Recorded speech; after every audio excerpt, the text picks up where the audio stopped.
Hi guys, welcome back. मैं हूं सागर sir और आप देख रहे हैं सागर सर की क्लास। तो आज की क्लास में हम लोग पढ़ने वाले हैं प्रेजेंट परफेक्ट कंटीन्यूअस टेंस। यानी प्रेजेंट परफेक्ट कंटीन्यूअस टेंस क्या है, इसकी पहचान क्या है और इसको इंग्लिश में कैसे बनाया जाता है। तो ये प्रेजेंट परफेक्ट टेंस की जानकारी लेने के लिए आपको इस वीडियो के अंत तक बने रहना है और आगे बढ़ने से पहले चैनल को सब्सक्राइब करें ताकि आगे आने वाला वीडियो का नोटिफिकेशन आपको टाइम पर मिल जाए।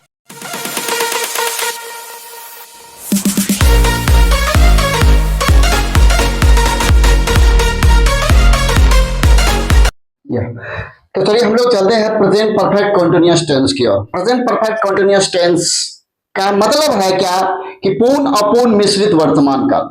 मतलब जिस वर्तमान काल में यह मालूम होता है कि कोई भी काम पहले से चल रहा है और अब तक जारी है, वो समाप्त नहीं हुआ है, तो इस प्रकार की सेंटेंस को हम लोग प्रेजेंट परफेक्ट कंटीन्यूअस के अंतर्गत रखते हैं।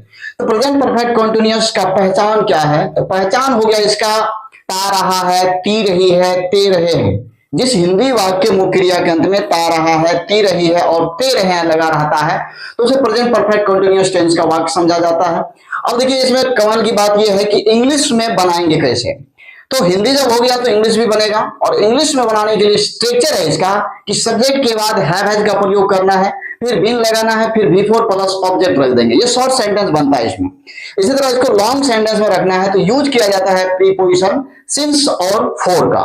तो सिंस और फॉर के लिए क्या है, हालांकि ये प्रीपोजिशन है लेकिन आपको इस सेंटेंस में यूज करना होता है। कभी कभी ऐसा सेंटेंस आ जाता है कि जैसे हम लोग 2 वर्षों से पढ़ते रहे हैं, वे लोग 2 वर्षों से खेलते रहे हैं, मैं 10 वर्षों से पढ़ाता रहा हूं। अब ऐसा कुछ सेंटेंस आता है तो उसमें सिंस फॉर का प्रयोग किया जाता है। तो सिंस फॉर का प्रयोग करने के लिए क्या है, तो 2 ट्रैक है। टाइम के अनुसार सिंस फॉर का प्रयोग होता है। सिंस फॉर का मतलब होता है से। अब इसमें क्या है कि सिंस का प्रयोग होता है पॉइंट ऑफ टाइम के लिए, यानी कि निश्चित समय के लिए, और फोर का प्रयोग जो होता है वो होता है पीरियड ऑफ टाइम के लिए, मतलब अनिश्चित समय का बोध कराने के लिए।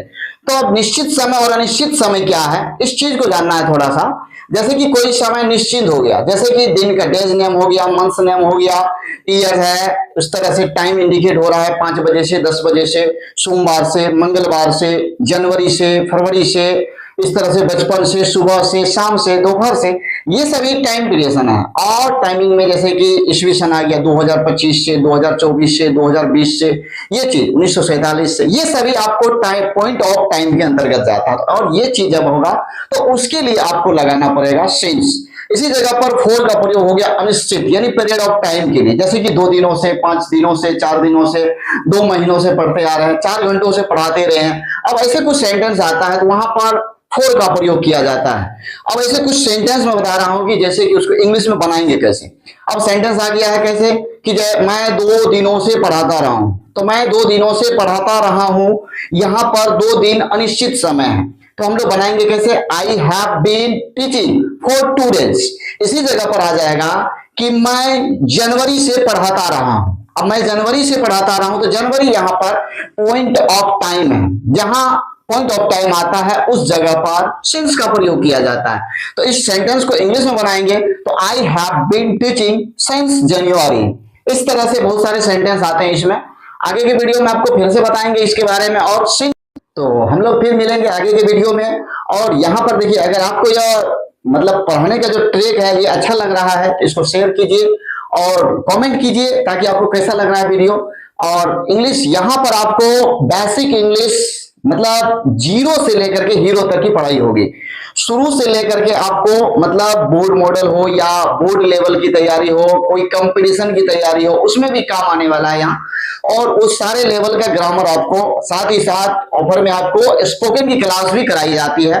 तो इस चैनल को सब्सक्राइब कर लीजिए और अपने दोस्तों को फैला दीजिए। व्हाट्सएप हो, इंस्टाग्राम हो, फेसबुक हो, जहां भी है फैला दीजिए। अब फिर मिलते हैं अगले वीडियो में, तब तक के लिए take care, bye bye, enjoy.